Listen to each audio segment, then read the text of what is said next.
Olá, seja bem-vindo. Louvado seja nosso Senhor Jesus Cristo, para sempre seja louvado. Nós estamos dando continuidade, então, à reflexão do Catecismo de São Pio X. Nós começamos na semana passada a ver sobre a realidade dos novíssimos, que tem a ver com aquelas 4 realidades que São Pio X destacou a nós, que é a morte, o juízo por Deus, nós seremos julgados, e depois a sentença, o céu ou o inferno. São as 4 dimensões dos novíssimos ensinados pela Santa Igreja Católica, que estão na Sagrada Escritura também. Na semana passada nós vimos sobre a realidade do céu, que é o destino eterno daqueles que serão salvos graças à redenção realizada por Jesus Cristo. Hoje nós vamos ver aqueles que serão salvos, vão passar pelo julgamento, mas que não irão diretamente ao céu depois da morte, depois do juízo, porque eles não estão plenamente purificados de suas culpas. E como Deus é justo e no céu não entra nada de impuro, essas pessoas terão que passar, então, um período de purificação no fogo do purgatório. É uma prisão espiritual em que a pessoa será purificada por sofrimentos e amor, desejo de Deus, e depois desse período, da sentença de que cada um de nós receberá de acordo com nossas obras, então, a pessoa cumprindo a sua sentença, sua purificação, poderá comparecer então diante de Deus e participar da vida plena da Santíssima Trindade. Então nós vamos continuar então nossa meditação. Eu vou compartilhar para vocês hoje nesse dia alguns versículos da Sagrada Escritura que falam sobre a realidade do purgatório. Então nós vamos começar com o capítulo 5 de Mateus, versículo 8, em que Jesus vai dizer assim: nós sabemos que Jesus é Deus, então a palavra dele é verdadeira, né? Confiamos e acreditamos. Diz Jesus assim: bem-aventurados, ou seja, felizes, os puros de coração. Por quê? Porque eles vão ver Deus face a face. Significa que nada de impuro pode comparecer diante de Deus. Para nós termos a visão de Deus, que é o que acontece com nossa morte, comparecermos diante de Deus para vê-lo como ele é, nós teremos que ter pureza. E essa pureza muitas vezes nós não adquirimos nessa vida. Para ver a Deus é preciso pureza, né? E são bem-aventurados, então felizes, né? Como são aqueles que estão no céu junto com Deus. Na primeira carta de São Paulo aos Coríntios, capítulo 6, versículo 9, São Paulo vai dizer assim: acaso não sabeis que os injustos não hão de possuir o reino de Deus? A injustiça é pecado, é impureza. E esses não hão de possuir o reino de Deus, onde Deus habita. Para que a pessoa habite com Deus no reino dele, não pode ter injustiça, não pode ter impureza. Não vos enganeis. Aí ele faz uma lista de pecados, né? E o primeiro dele que ele destaca aqui, os impuros. Os impuros, então, não vão habitar no reino de Deus. Por isso, existe uma realidade que nós vamos ver na Sagrada Escritura, que a igreja denomina purgatório. No Evangelho de Marcos, capítulo 9, versículo 49, Jesus vai dizer assim: porque todo homem será salgado pelo fogo. Nós vemos então que o Espírito Santo é representado como um fogo, mas também existe fogo no purgatório, que é um fogo de purificação da alma. Assim como existe o fogo da justiça, da ira divina no inferno. Em todas as realidades, o fogo queima de uma forma diferente, segundo a natureza e daquele local onde ele está, segundo o estado de espírito da alma no ser humano. Na primeira carta a Coríntios, capítulo 3, versículo 13 a 15, o apóstolo Paulo vai dizer assim: a obra de cada um aparecerá, então, no dia do julgamento. Irá demonstrá-lo, então, nesse dia. Será descoberto pelo fogo. É o fogo de Deus, que é a pureza, é a verdade perfeitíssima, vai revelar toda a nossa malícia, todo o nosso pecado, toda a nossa sujeira, né? E o fogo, então, vai provar o que vale o trabalho de cada um. Qual é o estado da nossa alma? Como nós saímos desse mundo? Se nós fizemos penitência, se nós nos confessamos, nos arrependemos das nossas obras más, se praticamos obras boas, né? Tudo vai ser julgado por Deus naquele dia. E daí, se a minha ou a tua construção resistir a esse fogo de Deus, o construtor receberá a recompensa. Ou seja, eu, você, cada ser humano vai receber a recompensa de acordo com aquilo que for revelado diante de Deus. Se pegar fogo, né, se a minha obra não for boa, eu arcarei com os danos, né? Ou seja, eu sou responsável por minha alma, por meus atos. Aquelas decisões que eu tive durante a vida, pelo meu livre-arbítrio, têm consequências. Eu sou responsável pelo que eu escolhi, o bem ou o mal, né? Ele será salvo, o apóstolo está dizendo. Essa pessoa vai ser salva, porém, passando de alguma maneira através do fogo. Então, depois do julgamento, que foi provado a cada um de nós, o apóstolo fala que vai haver um período de pena, de purificação, de castigo, né, espiritual. Então vai ter que passar, né, novamente por um período de fogo para purificar. Não é simplesmente passar pelo juízo e for comparecer diante de Deus já para viver a eternidade no paraíso. Com exceção daquelas pessoas muito santas e purificadas, né, que nós conhecemos na Igreja Católica, alguns deles foram direto ao céu, mas a grande maioria, 99% de nós católicos mais fracos, né, não tão santos, teremos que purificar então nossos pecados nesse fogo que chama purgatório. Né? Mateus 12:32. Todo o que tiver falado contra o Filho do Homem, contra Jesus, falou mal de Jesus, será perdoado, se arrependeu, né? Se, porém, falar contra o Espírito Santo, não alcançará perdão nem nesse século, nem no século vindouro. Primeira questão, nós vimos pecados contra o Espírito Santo numa catequese anterior. Né? São 6 pecados contra o Espírito Santo e quem pecar contra ele não receberá o perdão. Nem nesse século, ou seja, nessa vida aqui, nem no século vindouro, depois da morte, né? E com isso a pessoa vai ser condenada ao inferno.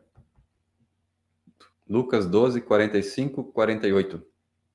Mas, se tal administrador está falando dos apóstolos, aqueles que são os líderes da igreja, no caso, nossos bispos, o Papa, os padres, se tal administrador imaginar consigo, meu Senhor Jesus tardará a vir, e começará a espancar os servos e as servas, a comer, a beber, a embriagar-se, o Senhor daquele servo virá no dia em que não o esperar, e na hora em que ele não pensar, e o despedirá e o mandará para o destino dos infiéis.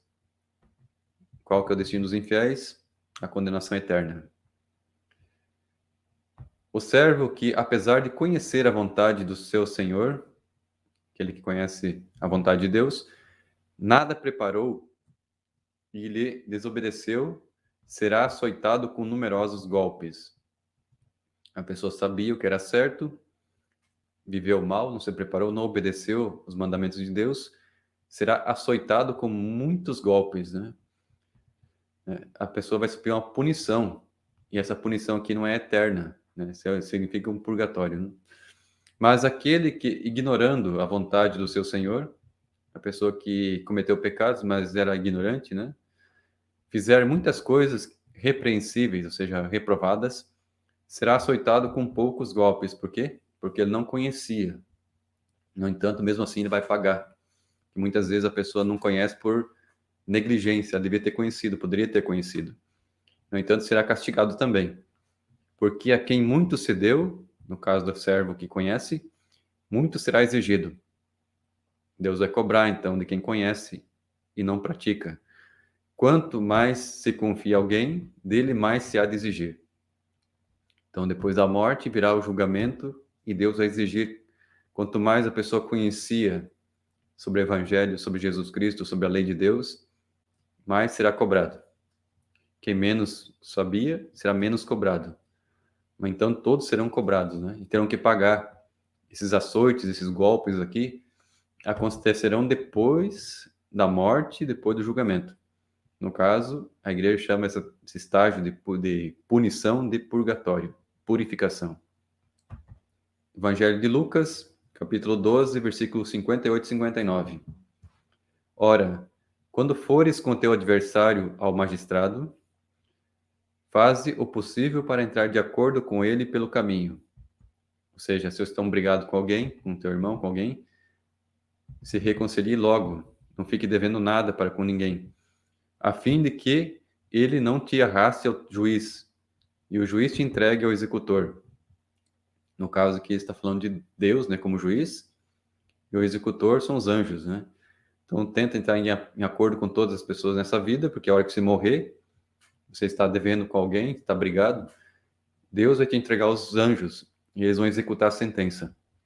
E o executor, então, te ponha na prisão. Perceba que isso aqui é depois da morte, né? Depois do juízo. O juiz vai te lançar na prisão. Digo-te, então Jesus dizendo, né? Não sairás dali até pagares até o último centavo. Então, assim, está vendo aqui que não é uma questão eterna.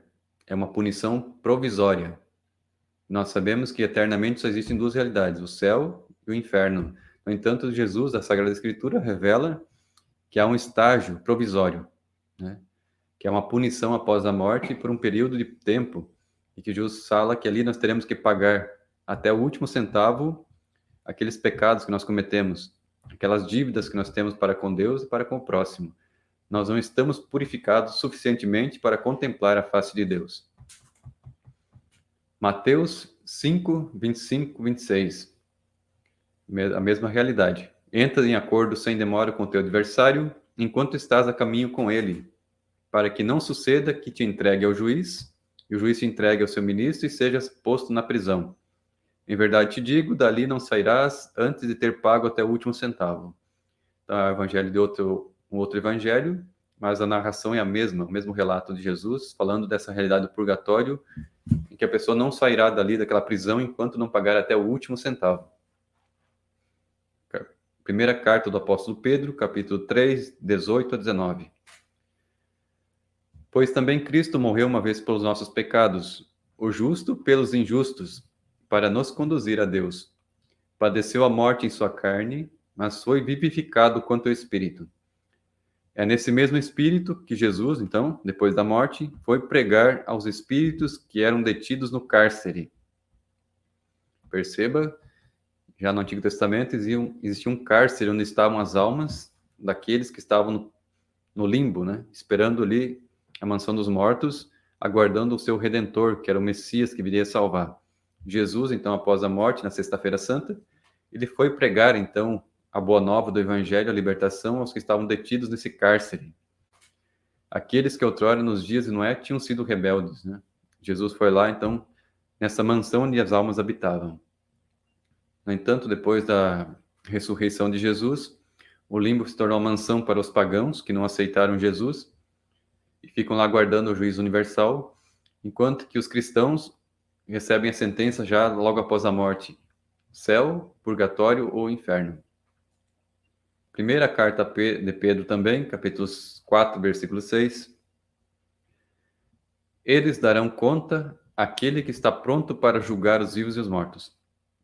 Terão que prestar contas. Pois, para isso, o evangelho foi pregado também aos mortos. Novamente, o apóstolo Pedro retratando essa visita de Jesus lá no limbo, né? Para que, embora sejam condenados em sua humanidade na carne, vivam segundo Deus quanto ao Espírito. Estavam condenados pela morte, né? Pelo pecado que praticaram antigamente, antes da vinda do Messias. No entanto, vão ser vivificados por Deus pelo Espírito, né? Pela mensagem do Evangelho. Na primeira carta de João 5,16.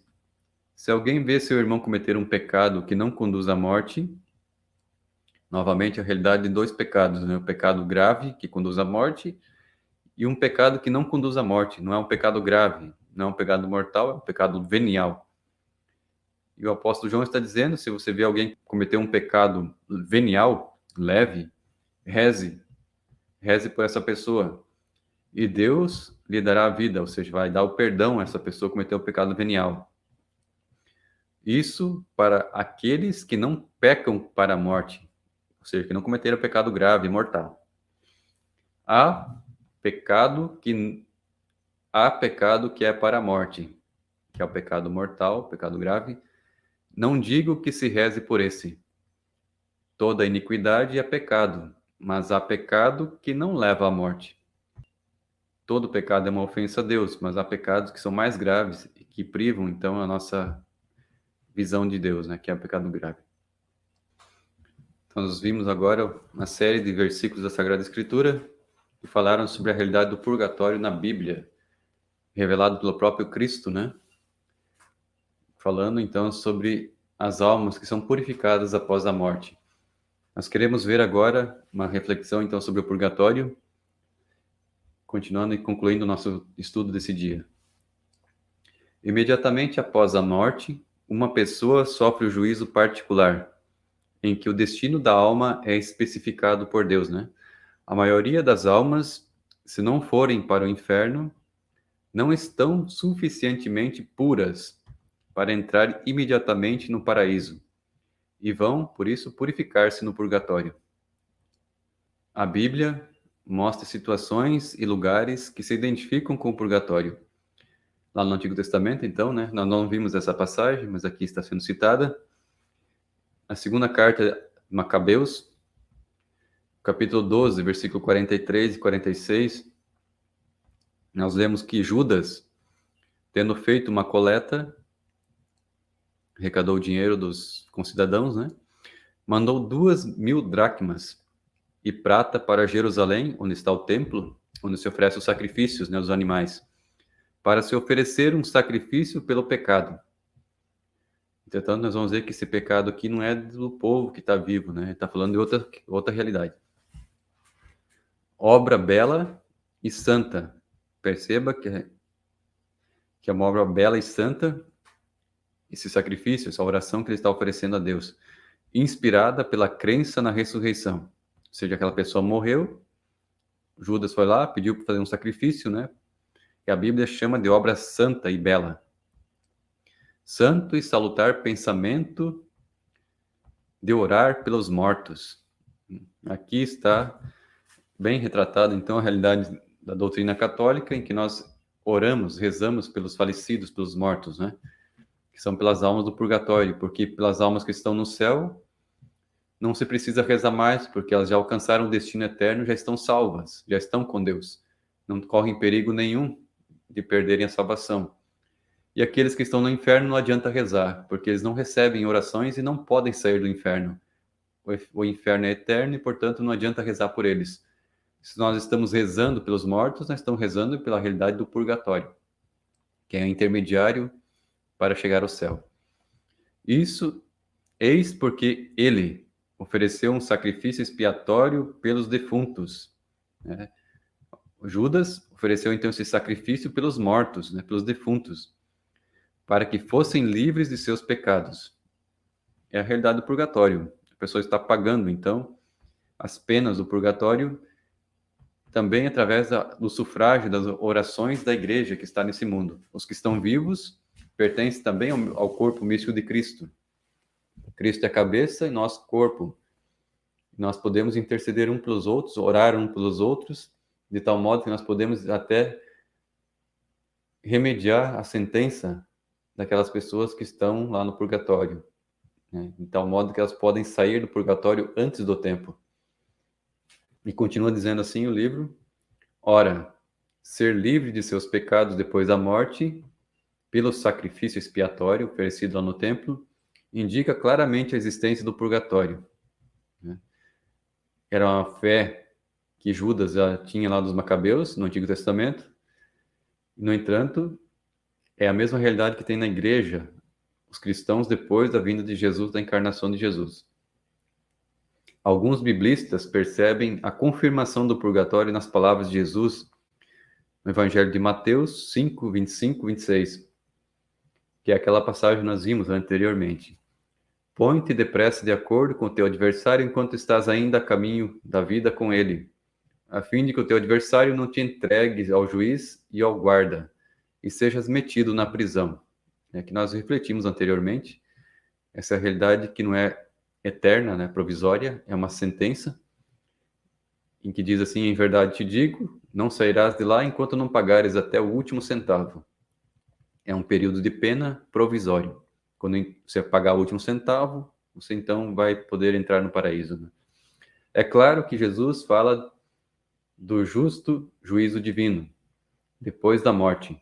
Ora, sair dessa prisão depois da morte, depois de ter pago o último centavo, seja pelo sofrimento, seja pelas orações e expiações dos vivos, né, que estão nesse mundo da igreja, dos parentes, pode acontecer só no purgatório. Porque no céu ninguém precisa de oração e no inferno não adianta rezar. Então, essa realidade intermediária que nós rezamos pelos mortos. E assim, hoje nós concluímos, então, essa segunda realidade dos novíssimos, que faz parte daquela primeira sentença, que é da pessoa que vai ser salva.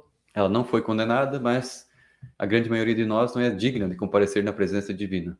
Por isso, passa por um estágio intermediário de purificação das almas que estão no purgatório. Por isso que a igreja sempre teve o hábito de rezar pelas almas dos defuntos, oferecer missas, né, orações, obras de caridade, tudo aquilo que nós fazemos, nossas orações privadas e públicas, sacrifícios, orações, jejuns, esmolas, nós podemos oferecer pelas almas de pessoas que estão no purgatório, tanto nossos parentes conhecidos, como também por pessoas desconhecidas que lá precisam de oração. E tudo isso, como nós vimos na Sagrada Escritura, consegue graças para que essa pessoa possa, então, galgar a presença de Deus e participar da vida trinitária, que é a felicidade perfeita no céu diante de Deus por toda a eternidade. E depois que lá ela chegar, ela vai ser eternamente agradecida por nós, pela obra de caridade que nós fizemos. É uma obra das maiores de caridade que existe, você tirar alguém que está sofrendo no purgatório. Então, que Deus abençoe a nós, tenhamos sempre essa caridade e esse amor pelas almas. Deus te abençoe. Na próxima semana nós vamos ver então sobre a realidade eterna do inferno, que são aqueles que estão presos na prisão eternamente no sofrimento. Então que São Pio X interceda por nós, para que nós saibamos ter a sabedoria e a prudência de escolher o melhor caminho, o caminho da vida eterna. Louvado seja nosso Senhor Jesus Cristo, para sempre seja louvado, e sua mãe Maria Santíssima, com seu castíssimo esposo São José. Salve. São Pio X, rogai por nós. Em nome do Pai, do Filho, do Espírito Santo. Amém.